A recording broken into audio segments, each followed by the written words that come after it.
All right, we're here in the next studio. This is Simon. Why don't you tell us a little bit about yourself, name of the studio, and all the jazz. All right, my name's Simon. I'm an audio engineer. This is Metro Lab Recording, focused in the heart of downtown Toronto. We're near Dundas West Station. I share the space with 2 or 3 other individuals. We all work in the audio industry, recording bands, artists alike. I myself have been working out of the space for about a year now, just over that. I've had the opportunity of working with some great artists. We've really dialed in the space to make it a comfortable and creatively pleasing environment, and I'm really happy to be here. Awesome.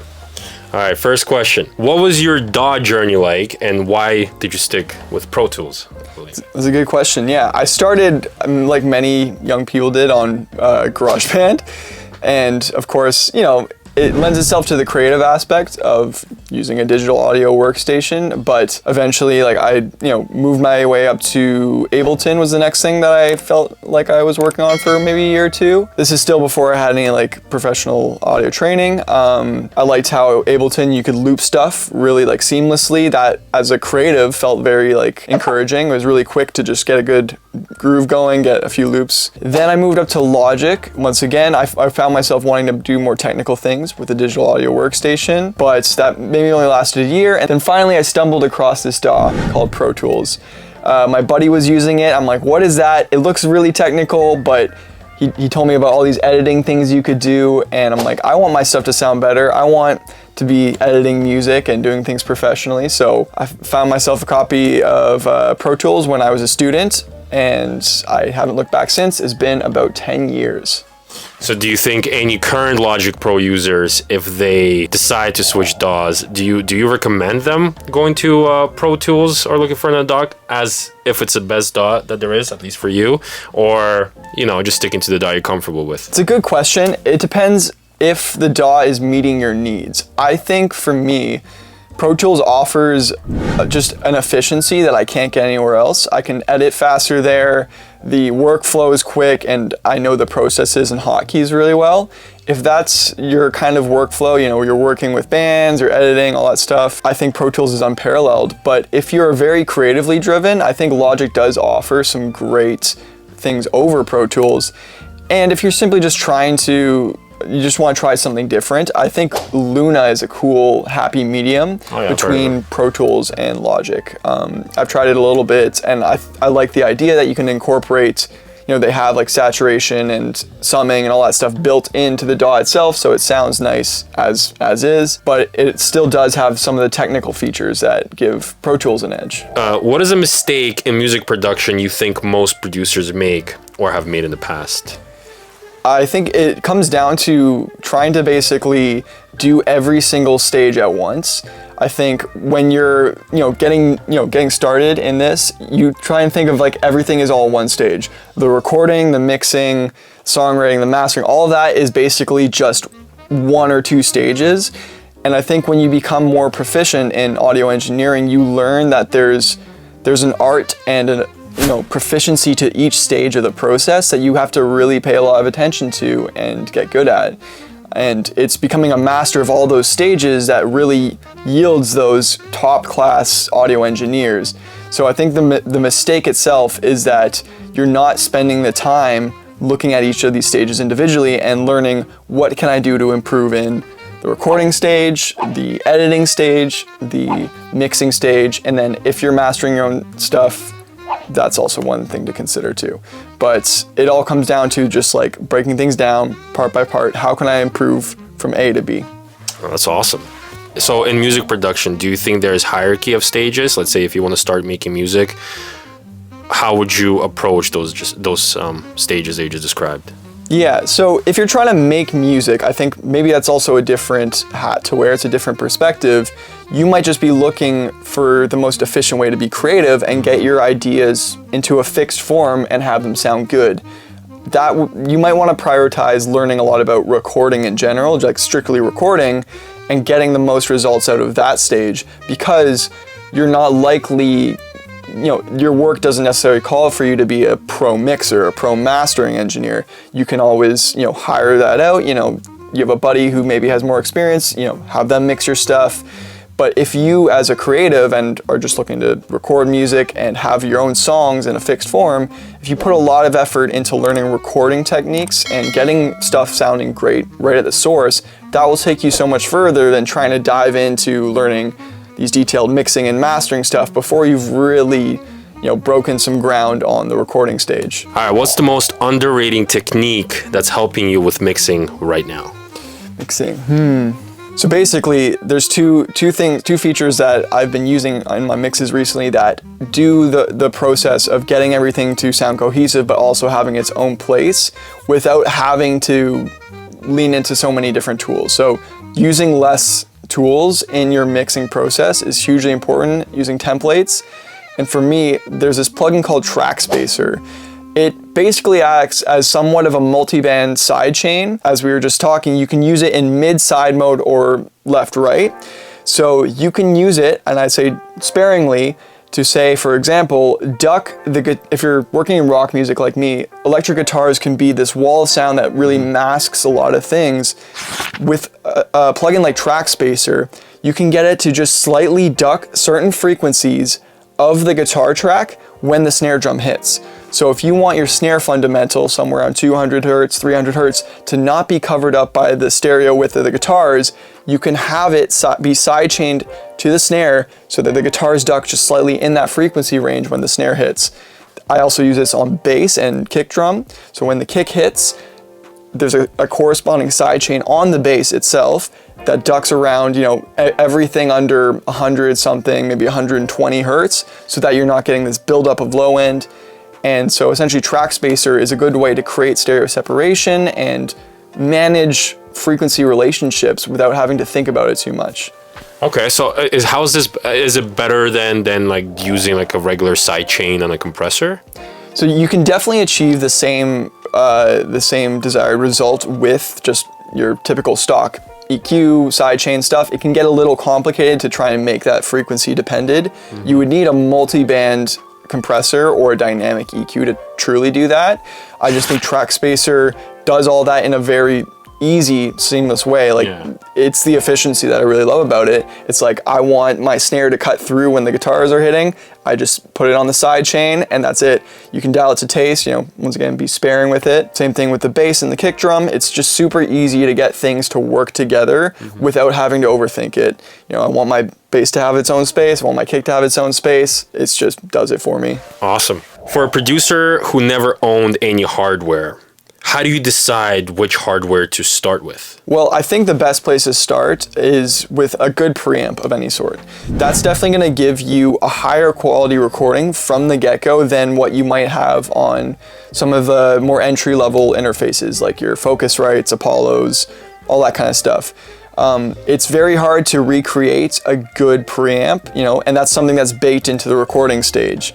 You can get into all these hardware EQs and compressors and stuff, and while they're nice, you can get pretty close with most plug-in versions of the EQ, and that process can be applied later, whereas using a preamp, that's captured in the recording itself. So the quality that you're gonna get from the preamp is baked into your results from the start. Right, it's just how you set it up going in. Yeah. Cool. Hardware versus digital plugins. Depends what you want to do. I think for recording, there's no replacement for hardware.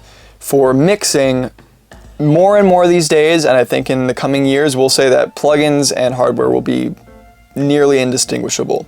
Currently, I'd still give the edge to hardware. I think the technology has to come a little bit further, but you can get professional sounding results without even touching a piece of hardware in mixing if you're really dedicated and willing to learn and put in the work. How do you make your mixes louder without actually distorting them? I think having a good understanding of amplitude of frequencies is important.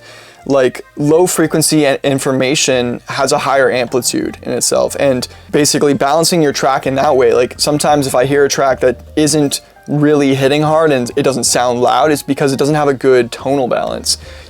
Something can't sound big without something else sounding small. So if you want that nice big low end, you also need to have enough top end to balance it out.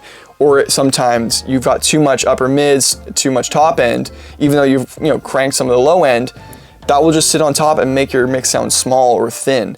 So by balancing everything out both in a tonal way, so EQ, as well as using compression to just kind of bring things in a little bit, you know, don't let these peaks kind of jump out of your speakers and like, you know, assault the listener. If everything's smooth and well leveled, when you push things up, it's not harsh. It's pleasing. And so the more you can push things up without it being, you know, displeasing, that's the louder you can make it. And I think also saturation plays a big part in that too. It's basically loudness for free. If you do it tastefully, if you saturate something, the perceived loudness increases. Are there any plugins that you have on your master chain that help increase the loudness of the mix? I really like, for say a mastering limiter, I like the Massey L2007. It has a sound itself. So some, you know, the typical digital limiters, say like Waves L2 or FabFilter, they have a sound to them, but they're very like clean, transparent, digital, which, you know, in some cases is what you want. I find the Massey L2007 has that with a bit of an analog sound to it as well.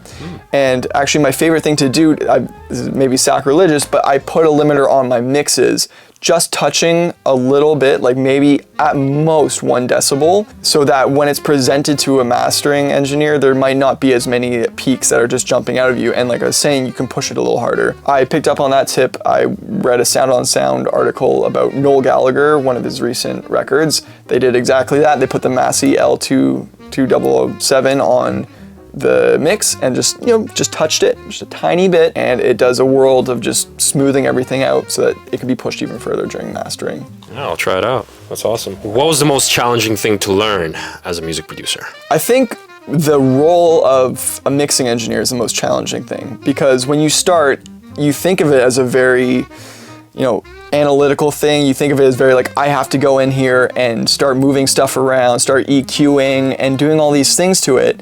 And it was learning how to take a step back and listen that was the hardest part. That's what a mixing engineer's first role is to do, is just to listen about, you know, where am I at and where would I like to go. And I think once you get over learning how to use the tools, you can basically start to actually vision like, how do I make this song more exciting? How do I make it, you know, listenable? I want people to react to this in an emotional way. I want them to be excited, happy, sad, whatever it may be. That comes from mixing. You know, it's not just this thing of, okay, the guitars aren't too bright, the drums are loud enough. That's like the base level of it, but the next step of it is learning how to create emotion and movement and excitement in a production. So learning how to take that step back and listen was definitely the hardest part. Yeah, because I find that I've also done it myself. Like sometimes you don't see a compressor on the track and you're like, I should be using a compressor. So you would just go and use a compressor without actually listening and understanding whether you need a compressor in the first place. Yeah, and hearing, that's actually a good point. Hearing compression is also one of the hardest things. For the first like many years, I'd say it took me almost 10 years to truly hear compression, like understand what attack time does, what release time does, and how to actually use that to better the source signal and create movement in a mix. I think if you can really learn how to hear compression, I think it'll take you very far. You know, you can create all this depth and front to back, you know, sensibility in your mix with compression. Not everything has to be slowest attack fastest release. So what was the changing moment where you realized, okay, now I hear compression? Did you take any steps towards specifically hearing compression, or just came to you naturally? I think for me, I feel lucky because I kind of learned it through using hardware units. It's once again hard sometimes for me, at least in the digital realm, to know if what I'm doing is quote unquote right or good. And ironically, there is no right way to do anything, but when I would dial, you know, forward or back the attack or release on a compressor, you can instantaneously like hear that result and see what it's doing to the audio. And it's much more intuitive to find this thing and you're like, okay, that's right, that sounds good, that feels good. And use your ears, not your eyes. Because a lot of the challenge with the digital plugin is like, you'll see the numbers moving around, you're like, that's the right attack time for a kick drum. That's the right release time, right? Because that's what you've read online. That's what you see everybody else doing. But it comes from actually like, you know, your source sounds like this. You want it to sound like this. And there's no point in that process where you use your eyes. The entire point is to use your ears and be like, the front end of that kick drum is too sharp. I want it to be a little smoother. So, you actually roll forward the attack so that it can, the compressor can act quicker and help bring that attack back. And then you're like, well, I want that kick to have more sustain. I want to hear a bit of the shell and the air around it decay. Well, then you need to increase the release time so that the compressor doesn't let off so soon. So it's bringing up that low level information. Oh, you hear that bit of the air, and then it trails off. So learning how to navigate that relationship, I feel for me only really came when I got to use hardware compressors. But that being said, you can learn how to hear compression and use compression with digital plugins. All right, for something like a band, what is your vocal chain? These days, it's a Neumann U87 into a Chandler mic pre into a distressor, set to medium attack, medium release. Do you do anything in the box? I do. First thing is typically a high pass filter, depending on the vocalist, depending on where they're actually standing in the booth. Filter out 100 to 140 hertz sometimes. If I use a distressor on the recording, I'll use an 1176 style compressor in the box, probably like a CLA 76. Medium attack, fastest release, 4:1, and on both stages I'm getting about 10 to 12 decibels of gain reduction. Then after that, my new favorite de-esser plugin for vocals is the Black Salt Audio DSR. I have that one. Yeah, that one, it's just super smooth. It's never too much, I find. If anything, sometimes it lets a lot of sibilants through, but that's good. Like, you don't want to be choking those S's. So I think that's a great new de-esser plugin. And then from there, if it needs it, I'll throw on Soothe 2. There's a preset called Clean Up a Little Vocal Harshness, and that's basically my vocal chain. You can get a radio-ready vocal with that chain, and if not, then you're probably doing something wrong. Cool. All right. What was the recent plugin that you wish you found before? This is hilarious. It's actually built into Pro Tools. It's Avid's Heat plugin. Now you need to have, I believe, a studio subscription or perpetual license to have this, and then it's probably an upcharge of some sort, but basically it's a built-in saturation for your entire mix, right? So you can be very drastic with it or very tasteful. I find, I don't push it too hard, but essentially having that saturation on pretty much every channel in your mix does the thing that consoles do. And I owned a console, and once I got Avid Heat involved in my mixes and stuff, I no longer missed having that summing and saturation that I had in a console. Cool. What makes a producer happy? That's a tough one. There's a lot of producers who aren't happy, but in the ones that I see who are both happy and successful, it's that they're really passionate about the artists they work for, and the artist's success is their success. Like, they're very determined to achieve results for their artists. Like, that's their goal. Is, to me, a producer is someone who produces results. That's the fundamental thing. Are you happy? I'm getting there. All right, cool. What advice would you tell your younger producer self? I'd say getting too hung up on the nitty-gritty details, you need to be able to work fast in a studio, and you need to be able to make decisions fast. So in my younger days, I'd get a little too hung up on even just what equipment I was using, like how I was EQing things in the box, and like I was just spending too much time, honestly, on these small decisions that actually don't really amount to the larger portion of the results in mixing. So spending more time literally just learning to capture great sounds, make sure the songs themselves are really good, and then spending as little time as you can worrying about these small details and trying to focus on the bigger picture before anything else. That's great advice. How do you make sure that gain staging is in good order?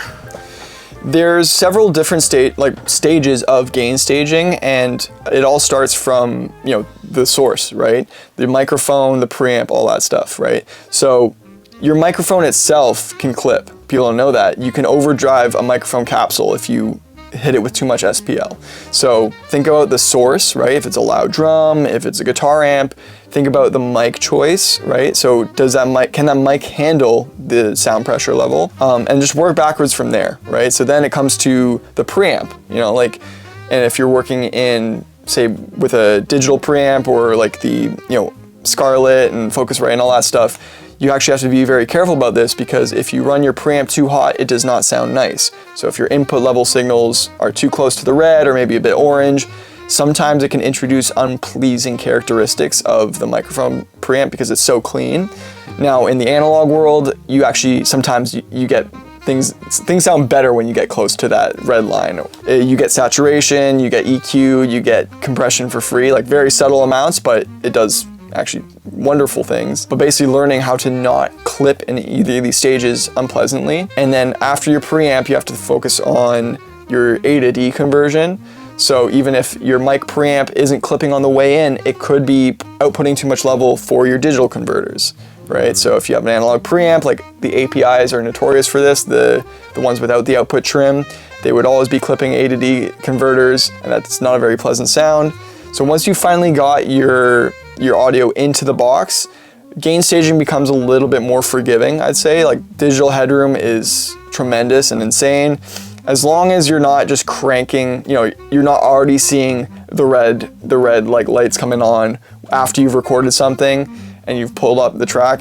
Try to avoid the red lights. Other than that, once you're in the box, like everything's pretty forgiving. How many mics do you need minimum to record a full drum set? Minimum, it depends on the style. I'd say if you're working with very natural acoustic sounding music, you can get away with even one. If you really know what you're doing and if you have a good selection, it's a very good microphone that's well suited for the job, probably a ribbon microphone of sorts. But if you're trying to do this professionally and have the right arsenal of microphones to record any style of music, I'd say you should have at least 12. I think if you have a dozen microphones, you can usually capture a drum kit to its fullest extent without much compromise. So it's like kick in, kick out, snare top, snare bottom, 2 toms theoretically, so you're at 6 there. Then you've got overheads, that would give you 8. Then you might want to do a hi-hat and a spot mic on the ride, that's 10. And then if you really want, you can do a stereo room track or a mono room plus affected. You can either place the mic close to the drummer's crotch, or you can put it in the hallway. So you can either do 2 mono room mics or a stereo pair. So with 12 microphones, you can almost definitely get the job done. Do you use one type of mic typically, or do you choose depending on the type of sound? Definitely, you have to curate for drums particularly, since they're such a complicated instrument, it's best to curate the microphone for the source track itself. There's dedicated kick drum mics, and there's no rules, let's put it that way, but definitely there are certain microphones that do the job of recording a kick drum better. They need to be able to handle that SPL, as we were mentioning. So AKG D112s are great, they're very affordable, and they're used on professional records all the time. If you can't get a good kick sound out of just a single AKG D112 up near the porthole, the problem isn't the microphone, it's likely the source or the drummer, etc. So a good kick drum mic. Snare, SM57, can't really go wrong with that. I think you can go your entire career only using that microphone on top and bottom of the snare. Overheads, that's where it gets tricky. I think this does matter. If you really want a detailed drum kit, you should invest in some good overhead mics. My personal favorites right now are either the Neumann KM184s for a nice clear, articulate drum sound, a little brighter. And once again, you have to listen. Are your drums in a dark sounding room? Are they dark themselves? Or vice versa. When appropriate, my all-time favorite overhead mics are Coles 4038s with a lot of the low end rolled off, because they're just super smooth. And if you're trying to lift the top end in post, put a bunch of EQ, high shelf, whatnot, they're so smooth, and you don't get this harsh resonance in like the 4 to 7 kilohertz range that sometimes you can get using pencil condensers on overheads and boosting the top end. In your music career as a music producer, when did you find yourself learning the most in the music production? When you got the studio, when you said you did a year in school, when was the point where you learned the most? That's a good question. I think there were 2 pinnacle points for me, and the first was getting the groundwork laid. So when I did go to school for very brief program, it was just about a year long at Seneca at York, the independent music production program. They essentially provided me the information that I could learn the basics, I can get a good grounds in Pro Tools, and then the journey starts from there. So for me, that's a very fundamental experience that set me up in the long term.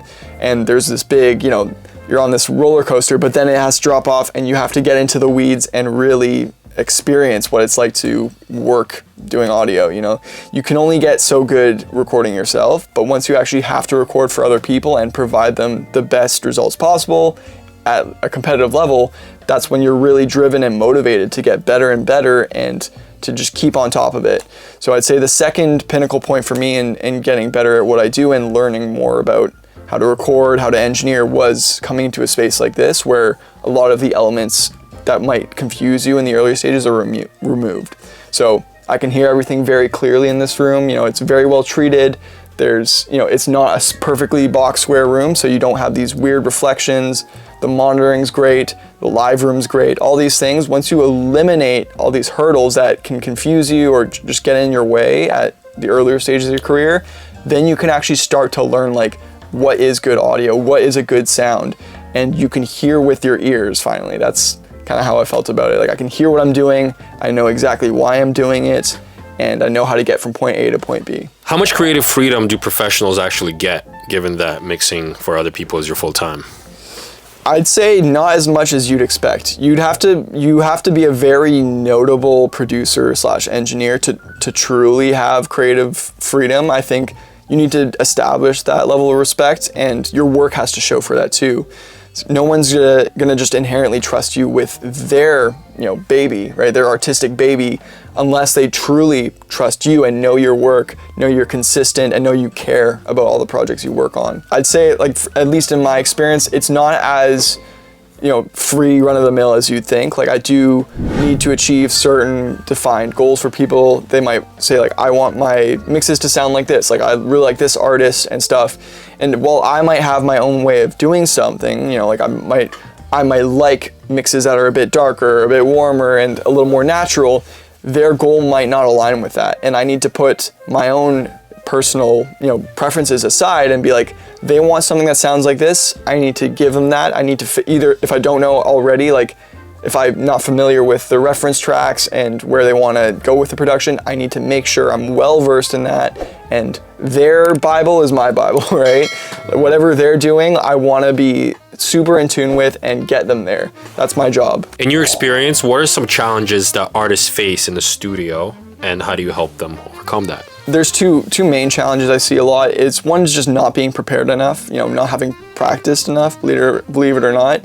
It takes a tremendous amount of practice to be a good studio musician. I think I see this a lot in drummers. They overestimate their capabilities of, one, playing to a click track, and then B, hitting consistently. If they've not recorded themselves, like, so that's also one thing I recommend, you know, record yourself. Learn to, if you're a drummer, bassist, whatever, just start recording yourself. You'll notice results in your playing. But mainly with drummers, they don't hit very consistently. They don't have the best timing, and that's just a lack of practice. And basically, in the same way as saying, like, learning how to hear these things is a huge part of becoming better. For musicians, it's learning how to hear what playing on time sounds like, learning how to hear what playing consistently sounds like. The second mistake I see people making is just getting too in their own heads and getting a little too fixated on what we call in like the industry as demoitis. So sometimes the demo is like a very accurate representation of what you want for your music, but also being willing to let go and let some things change. Let there be a little bit of fluidity in your creative process, because if you just keep things super tight and wrapped up and not be willing to try new things, you know, try a different part here, speed this up a little bit, or try a different chord here, you know, if you're not willing to budge at all, you probably don't even need a producer, right? You probably don't even need a co-writer or whatever. If you're perfectly happy with how your demo sounds, you should probably just put it out into the world, you know? When you involve other people, you have to be willing to let things kind of shift a tiny bit while still holding your own integrity and like your own vision at heart, and not letting it slide too far away from you, but understanding that collaboration typically yields better results in all forms of creativity. So can you walk me through a typical process of recording like a full band? Where does it start from pre-production to finished mix? It's a great question. Yeah, I'd say, as you said, the recording process doesn't start at recording. It starts at, for me, writing. I'm super involved with the artists I work with on a writing level too, because I'm also a songwriter for a company. Making sure the song itself is great.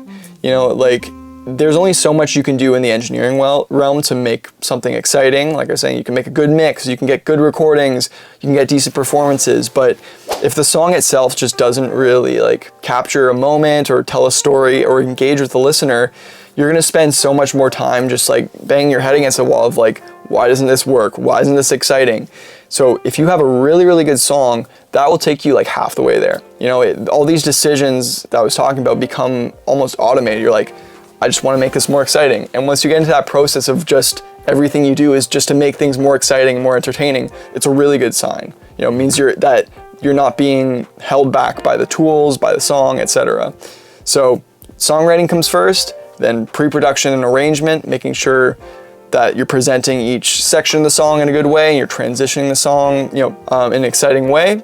And then once everything is amazing, then you can start to hit record. With advancements in technology, how do you see a role of studios evolving in the future, and how do you make sure you keep up? That's a good question. And if I were to, give advice to the upcoming generation, people are probably like, teenagers at this point or just in their 20s and are getting into this, you don't really need a large space to get good results. I think more and more as time goes on and as the world changes, we're not going to see these massive studios anymore. We're not going to see these huge live rooms, because we'll have reverb or impulse response emulations of these great live rooms that we can just throw our drum tracks through that sounds 90 to 99% of the way there. So why bother spending a crap ton of money on a studio when you can get everything pretty darn close, and then just throw the newest digital IR convolution reverb, something fancy on there, and get it to sound like it was recorded at a nice studio.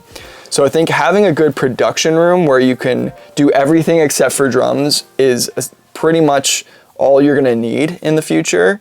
And you can, once again, do a lot with digital software, but just making sure you have an environment where you can bring somebody in, whether they're a solo artist or they're a band, and you can capture basically everything in the highest quality possible. And then when you need to, you can go hire out and play drums somewhere, or hire somebody on Fiverr or whatever, get your drums recorded somewhere nice. But that's it. You don't need to have this massive studio that allows you to do that. All right, do guitars need compression? Yeah, I think so. I think using compression on guitar is one of the things that I didn't do for a while, because I heard on some forum that guitars are already compressed. There's already compression in your amp. They're already, distortion's already compression itself. But once I learned how to compress electric guitars, my mixes got a lot better. The Waves CLA 3A is great for electric guitars. Just hitting it 5 to 7 decibels on, in your mix. Or recording guitars through compression. If you're recording a DI, I think, one huge game changer for me was basically compressing through an 1176 style compressor on the way in, just a DI guitar that goes into your amp sim. That in itself made amp sims sound way better to me and basically passable in a production. So a lot of the mixes and productions I've done recently are basically just through a Universal Audio 6176, that's the 610 preamp into an 1176, medium attack, fastest release, and hitting 5 to maybe up to 10 decibels of gain reduction on any crazy peaks. But that DI into the Pro Tools free 11 rack guitar plugin has been the guitar sound on a lot of the records I've done recently, believe it or not. What is your secret sauce that some producers might not know about? Mixing into a bus compressor, but not using fast attack slow release, using fast attack fast release. And mixing into about 3 to 4 decibels of gain reduction right from the start of your mix. It basically smooths everything out, and you get this constant compression that just lifts everything up and keeps any of these digital peaks from sticking out. Once I backed that attack off and got it slow, it made a world of difference for me. So you're also a plugin developer. You're developing your plugin. Let's say I want to make a plugin. I have no idea what it takes to make a plugin. Where do you start? Well, I think you have to look at it from the user's perspective. I think fundamentally you have to be solving a problem for somebody, or creating a tool that helps them work faster, more efficiently, or just do something that they're not able to really do properly, or just improving on a tool that already exists. You think you can do it better, then give it a shot.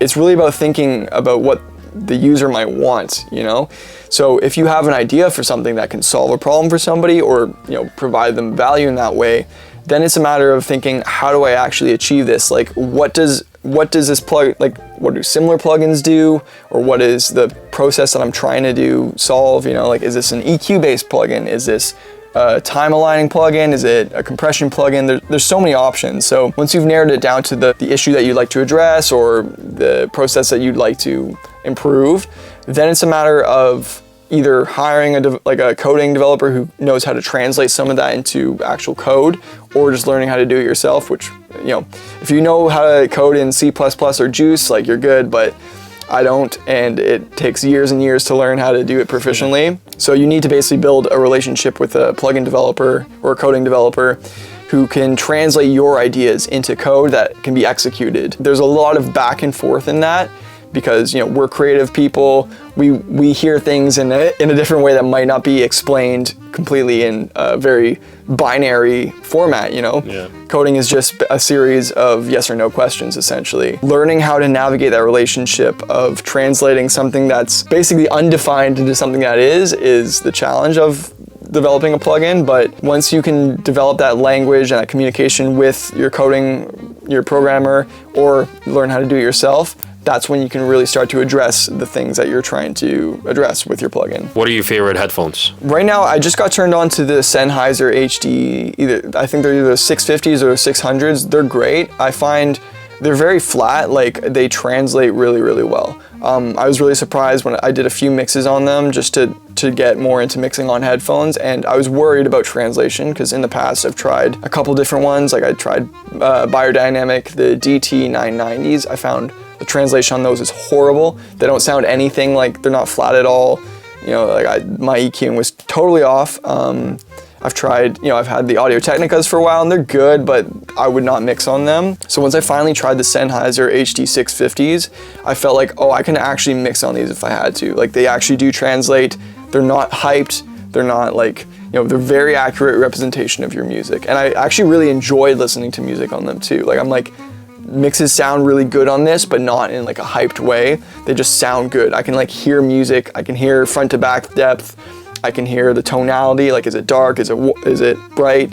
And I could actually hear a bit of compression on headphones, which is sometimes a bit tough. Open back headphones versus closed back headphones. For mixing, open back. For recording, closed back. Why? Because if you have open back headphones while you're recording, namely maybe an acoustic instrument, you're gonna get bleed from either click track or just the track itself, and that can actually ruin a recording completely. So say you have an acoustic guitar player and you have a very sensitive condenser microphone or ribbon microphone, and you have a click track going in their ears and they're using open back headphones, you're gonna pick up that click track in your recording, which makes it unusable. That's the final question. All right, if there's a billboard for producers, what message are you putting on there? Produce results. Produce results, everyone. All right, thank you, Simon. Thank you for this awesome interview. Thank you for dropping knowledge.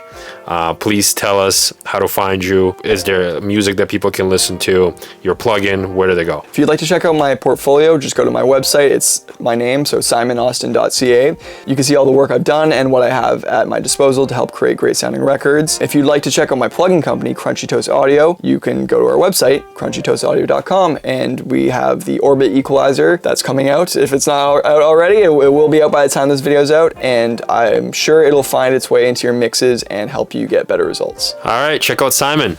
Peace. Peace. All right, cool, man. Great interview.